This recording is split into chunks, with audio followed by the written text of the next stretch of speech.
NS cooking ಚಾನಲ್ಗೆ ಸ್ವಾಗತ. ಇವತ್ತು ನಾನು ಮಂಗಳೂರು ಗೋಲಿ ಬಜ್ಜಿ ಹೇಗೆ ಮಾಡುವುದಂತ ಹೇಳಿಕೊಡ್ತೇನೆ. ಅದಕ್ಕೆ ಬೇಕಾಗುವಂತ ಸಾಮಗ್ರಿಗಳು: ಮೊದಲಿಗೆ ಎಣ್ಣೆ, 1 ಕಪ್ ಮೈದಾ ಹಿಟ್ಟು, ಸ್ವಲ್ಪ ಮೊಸರು, ಸ್ವಲ್ಪ ಜೀರಿಗೆ, ಮತ್ತೆ ಉಪ್ಪು, ತೆಂಗಿನಕಾಯಿ ತುರಿ ಸ್ವಲ್ಪ, ಮತ್ತೆ ಅಡಿಗೆ ಸೋಡಾ, 1 ಚಮಚದಷ್ಟು ಸಕ್ಕರೆ, ಮತ್ತೆ ಇದರಲ್ಲಿ ಕರಿಬೇವು ಸೊಪ್ಪು, ಹಸಿಮೆಣಸಿನಕಾಯಿ ಮತ್ತೆ ಶುಂಠಿ. ಈಗ ನಾವು ಗೋಲಿ ಬಜ್ಜಿಗೆ ಹಿಟ್ಟನ್ನು ಕಲಸಿಕೊಳ್ಳೋಣ. ಮೊದಲಿಗೆ ಒಂದು ಬೌಲ್ ತಗೊಳ್ಬೇಕು. ಅದಕ್ಕೆ ಮೈದಾ ಹಿಟ್ಟನ್ನು ಹಾಕೊಳ್ಳೋಣ.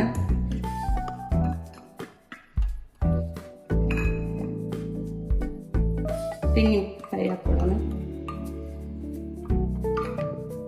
1 ಚಮಚ ಸಕ್ಕರೆ ಹಾಕೊಳ್ಳೋಣ. ಮೆಣಸಿನಕಾಯಿ, ಶುಂಠಿ, ಕರಿಬೇವು ಸೊಪ್ಪು ಹಾಕೊಳ್ಳೋಣ. ಇದು ಅಡಿಗೆ ಸೋಡಾ, ಇದು ಸ್ವಲ್ಪ ಅರ್ಧ ಚಮಚ ಹಾಕೊಳ್ಳೋಣ. ಜೀರಿಗೆ 1 ಚಮಚದಷ್ಟು ಹಾಕೊಳ್ಳೋಣ.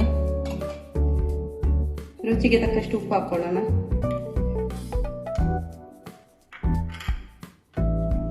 ಮೊಸರು ಹಾಕೊಳ್ಳೋಣ.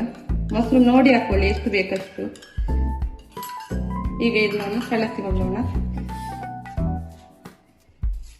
ಮೊದಲು ಈಗೇನೆ ಡ್ರೈ ಮಿಕ್ಸ್ ಮಾಡಿ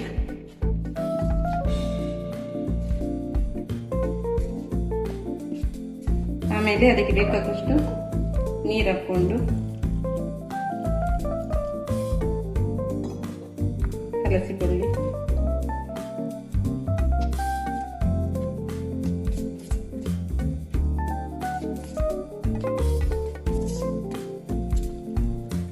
ಈ ತರ ಸರಿ ಮಿಕ್ಸ್ ಮಾಡಿ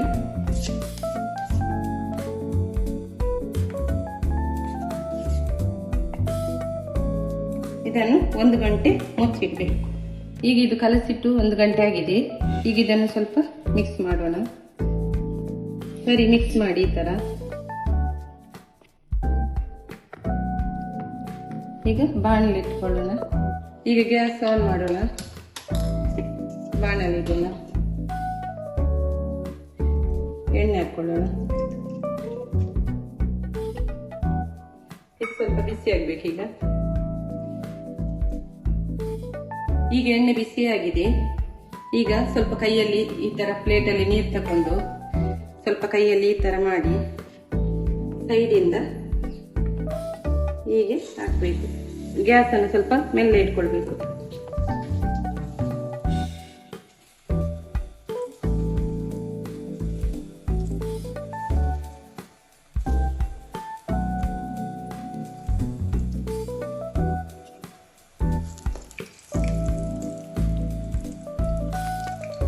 ಇದು ಸ್ವಲ್ಪ ಜೋರಿದೆ.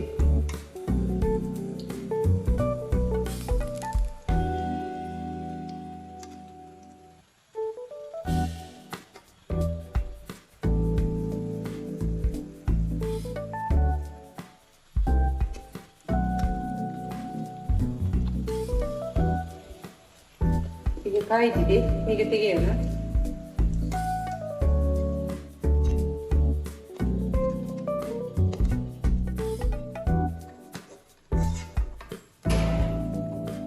ಈಗ ಮಂಗಳೂರು ಗೋಲಿ ಬಜ್ಜಿ ಚಟ್ನಿಯೊಂದಿಗೆ ರೆಡಿಯಾಗಿದೆ.